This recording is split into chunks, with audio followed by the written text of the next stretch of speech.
आप सभी को नमस्कार। मैं विकास आपका हार्दिक स्वागत करता हूं। आज मैं आपको फेफड़े मेरे पास एक मरीज़ का एक्सरे स्कैन है। मैं हॉस्पिटल में किसी रिश्तेदार को ये समस्या है, तो आज मैं सिर्फ आपको निमोनिया के बारे में जानकारी बता रहा हूँ। भी बचाव से संबंधित मैं छोटी छोटी सावधानियाँ आपको बताने का प्रयास करता हूँ। छोटी छोटी सावधानियाँ रखें तो ये बीमारी, ये संक्रमण का फैलाव ना हो। तो ये आपको पहले तो मैं कई बार जो कृत्रिम नमूने होते हैं, ठीक है, जो साइंस की लैब होती है उसमें, तो मैं आपको बताता हूँ भी ये अपने फेफड़े होते हैं दोनों साइडों में। तो ये आपको एक्सरे स्कैन में दिख रहा है। इस मरीज के इस साइड में, ठीक है, ये राइट, ये लेफ्ट, ये बाएं साइड है, तो जेब की साइड हो गई, ये होगी दाएं साइड। तो इस जेब की साइड में ये फेफड़ा यहाँ नीचे से सफ़ेद पट्टी है, तो इसमें संक्रमण फैला हुआ है, ठीक है, इन्फेक्शन के कारण है। इसमें या तो तरल पदार्थ है, कोई पानी भरा हुआ है। तो आज मैं आपको निमोनिया से बचाव से संबंधित छोटी छोटी बातें बताऊंगा, और इसमें आपको और दिखा देता हूं, ठीक है। ये आपको दिख रहा है, ये दाईं साइड है, ये बाईं साइड है। तो यहाँ पर आपको ये जो पसलियाँ होती हैं रिब्स से, इसके नीचे ये देखो भी। हमें थोड़ी थोड़ी जानकारी हो तो डॉक्टर के पास, भगवान करे आप हमेशा स्वस्थ रहें। डॉक्टर जब हमें एक्सरे समझाते हैं भी आपके ये देखो इस तरह से निमोनिया बना हुआ है, इसके लिए हम इतने दिन ट्रीटमेंट करेंगे, ये सावधानियां रखनी है, तो वो हमें लाभ मिलता है। उस समय भी डॉक्टर की बातें समझ में आ जाती हैं। तो मैं आपको आज छोटी वीडियो बनाऊंगा, दो चार एक छोटी छोटी बातें बता रहा हूँ भी कौन सी बातों का ध्यान रखें। एक तो वायरस से बैक्टीरिया या कवक इन्फेक्शन होता है, उसमें शुद्ध खान पान का ध्यान रखें। यदि दूषित खान पान में ये बैक्टीरिया का इन्फेक्शन फैल सकता है और वायरस का इन्फेक्शन भी हो सकता है। ये मैं संक्रमण एक साथ ही बता रहा हूँ। तो खान पान का ध्यान रखें, साफ़ सुथरे हाथ को हमेशा धोएं। ये छोटे छोटे जो बैक्टीरिया होते हैं, कई बार दूषित खान पान के माध्यम से, जैसे ई कोलाई आता है, ये बड़े खतरनाक बैक्टीरिया। वैसे तो देखो, यदि हमारी रोग प्रतिरोधक क्षमता ज़्यादा होती है तो अंदर नहीं जाते, लेकिन दुर्भाग्य से चले जाएं तो हमें हमेशा अपने खान पान का ध्यान रखें।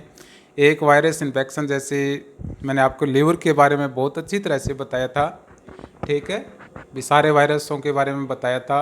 तो ज़्यादातर वायरस इन्फेक्शन है, यदि कोई मरीज़ है, ठीक है, पहले से कोई निमोनिया से ग्रसित है, आप हॉस्पिटल में या घर में ट्रीटमेंट करवा के ले जाते हो, ठीक है, कहीं भी हो, मिलने जाओ, मिलने जाना चाहिए भी। किसी को बीमारी में ज़रूर मिलना चाहिए, चाहे आप सुख में ना मिलें, लेकिन सावधानियां रखें। उस समय उस मरीज़ के कारण हमें भी इन्फेक्शन हो सकता है, उस मरीज़ को ज़्यादा दिक्कत भी आ सकती है, ठीक है। उसको एक इन्फेक्शन इसका है, तो हो सकता है कमज़ोरी के कारण हमारे अंदर कोई ऐसे वायरस या बैक्टीरिया का संक्रमण उनको और ज़्यादा नुकसान कर दे।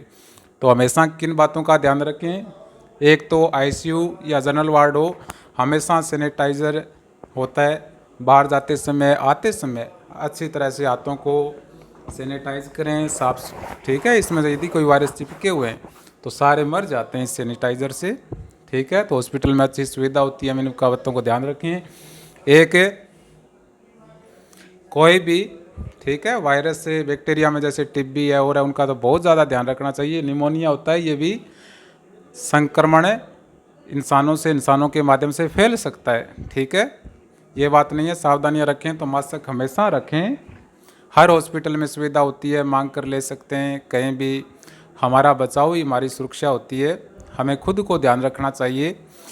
तो ये बातें तो मैंने आपको इससे संबंधित बताई भी। कहीं भी मरीज से मिलो घर पर और, तो हमेशा उनसे दूरी थोड़ी बना के रखें, खान पान की स्वच्छता रखें, ठीक है, और ये सैनिटाइज़र का उपयोग ज़रूर करें भी, हाथों से वायरस के कारण किसी और को नुकसान ना हो। हॉस्पिटल में बहुत ज़्यादा ध्यान रखने चाहिए इन बातों को। आईसीयू में कितने मरीज़ होते हैं, सारे इन्फेक्शन का खतरा रहता है उसमें। तो जो भी मेडिकल जो हॉस्पिटल होते हैं उसमें अच्छी तरह से ये सुविधाएं होती हैं, उनका उपयोग करें। अब भी ये बीमारियां ना फैलें, ठीक है। यदि ये फेफड़े होते हैं, हर इंसान के अलग अलग होते हैं, कितनी इसमें कैपेसिटी पावर हो सकता है। जैसे लीवर होता है, विटामिन B12 का 20-20 साल तक स्टोर रख सकता है। कईयों के लीवर इतने मजबूत हो सकते हैं, कईयों के 10 मिनट नहीं रख सकता ये विटामिन B12। तो देखो भी हमें हमारे जो अमूल्य संपत्ति है, ये जो ऑर्गन होते हैं, यही हमें अपना सुरक्षित रखते हैं। अब इसकी एक फेफड़ा की दिक्कत है, फेफड़े के कारण इसका 30% हार्ट बनता है, सारे ऑर्गन्स में दिक्कत आती है। एक खराब हो गया, ये जो शुद्ध ऑक्सीजन मिलाता है खून के अंदर है, तो उसके कारण इसको, मैं तो सिर्फ जानकारी साझा कर रहा हूँ भी, कई बातों का ध्यान रखना पड़ता है। मैं ना हॉस्पिटल के बारे में बता रहा, ना इसके बारे में हम पेशेंट के बारे में बता सकते। डॉक्टर जी पेशेंट को अपने सिस्टम से हल करते हैं, और मैंने कभी किसी के बारे में आपको जानकारी नहीं बताई, इसीलिए तो मैं कई बार ये होती है तो मैं अपने मरीज़ों के नाम है ऊपर से काट देता हूँ। जो भी व्यवस्था होती है तो मैं आपको प्रयास करता हूँ कि आपको थोड़ा समझ ठीक आए। तो ये एक्सरे स्कैन आपको दिखाई दे रहा है, ठीक है।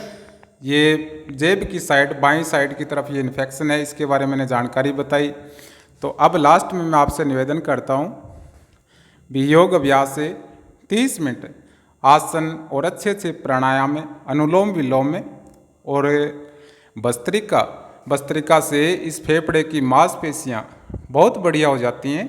तो आप नियमित अभ्यास करें। हमारे जो अमूल्य ऑर्गन्स होते हैं, यदि एक में दिक्कत आ गई तो धीरे धीरे औरों में समस्या आती है। यही बहुत बड़े योगी होते हैं, लेकिन थोड़े 30 मिनट में हमें ये स्वास्थ्य संबंधित विकार नहीं आते। और इसमें ये जो काली काली आपको दिख रही है, ठीक है, ये इन्फेक्शन दिख रहा है इसके ऊपर है, ये तो हवा है इसमें, ठीक है। लेकिन जो पोस्टमार्टम रिपोर्ट करते हैं, जो धूम्रपान बीड़ी सिगरेट पीते हैं, उनके फेफड़े एकदम ब्लैक आते हैं। आप आजकल टेक्नोलॉजी है, देख सकते हैं। और मैं हमेशा यही कोशिश है भी हम मिलजुल कर अपना स्वास्थ्य से संबंधित ज्ञान बढ़ा लें। तो धूम्रपान से जो श्वसन नलिकाएँ होती हैं, उनमें धुआं जमता है, तो उनका जो डायमीटर होता है, जो कुंपिकाएँ हवा की थैलियाँ होती हैं, वो काली हो जाती हैं, और वो जो रास्ता होता है वो भी संकरा हो जाता है। और ऑक्सीजन के अलावा CO2, CO कार्बन मोनोऑक्साइड है, यदि मैं बीड़ी सिगरेट पीता हूँ तो मेरे अंदर फेफड़े में जाएगी। तो देखो, ये कार्बन मोनोऑक्साइड की जो कैपेसिटी होती है वो बहुत ज़्यादा तेज़ होती है, ये ऑक्सीजन को जाते ही विस्थापित कर देती है। तो प्लीज़ आप धूम्रपान छोड़ दें। फेफड़े में कोई समस्या है तो धूम्रपान छोड़कर आप थोड़ी जीवन शैली सुधारें, योग प्राणायाम करें।